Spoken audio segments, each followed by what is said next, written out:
রাঁচি নেতারহাটে 3 দিনের সফরের আমরা পৌঁছে গেছি অন্তিম পর্যায়ে।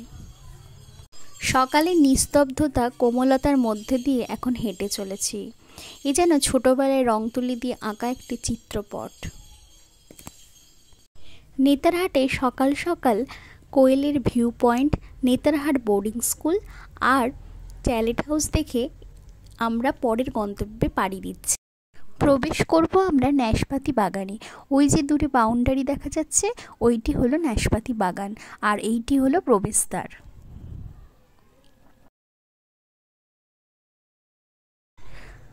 প্রবেশ করে গেছি আমরা ন্যাশপাতি বাগানে, আর ভূমিরূপটা দেখুন কি অসাধারণ।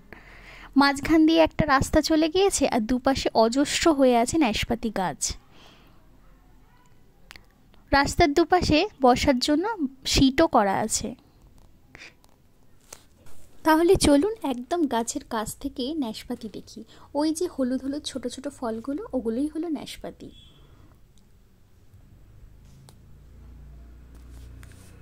তবে মনটা একটু খারাপ হলো, অনেক ন্যাশপাতি পড়ে এভাবে নষ্টও হয়েছে। ন্যাশপাতি বাগানে ন্যাশপাতি পিক আপের জন্য আমরা ব্যাগ নিয়ে যেতে ভুলে গেছিলাম বলে ওনারা ওনাদের প্লাস্টিক বাস্কেটটা আমাদেরকে দিয়েছিলেন ন্যাশপাতি তোলার জন্য। ন্যাশপাতি পিক আপ করে সোজা চলে এসেছিলাম নেতারহাট লেকে বোটিং করব বলে। লেকটি অসাধারণ সুন্দর, বেশ খানিকটা সময় কাটালাম লেকে।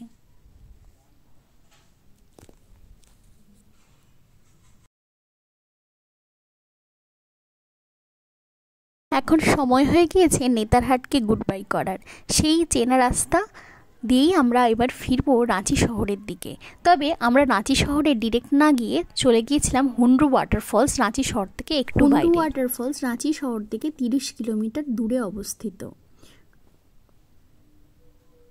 প্রায় নেতারহাট থেকে আমাদের সময় লেগেছিল 5 ঘন্টার বেশি।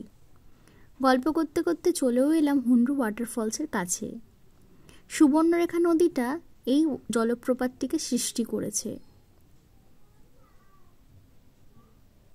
এই যে সুবর্ণরেখা নদী, এই নদী 320 ফুট ওপর থেকে আছড়ে পড়েছে পাহাড়ের গা বেয়ে এবং সৃষ্টি করেছে এই হুন্ডরু ওয়াটারফলসটি। ফলসটি ট্রেক করতে 720টি সিঁড়ি ধাপ দিয়ে নিচে নামতে হয়।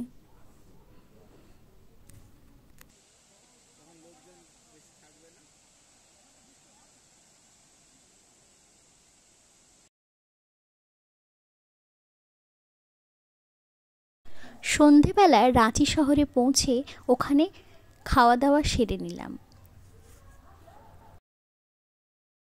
পরের দিন ভোরবেলা মন ভারাক্রান্ত করে 20898 বন্দে ভারত সুপারফাস্টে হাওড়ার উদ্দেশ্যে রওনা দিলাম আর মনের ক্যানভাসে অজস্র জীবন্ত স্মৃতি এঁকে রাখলাম।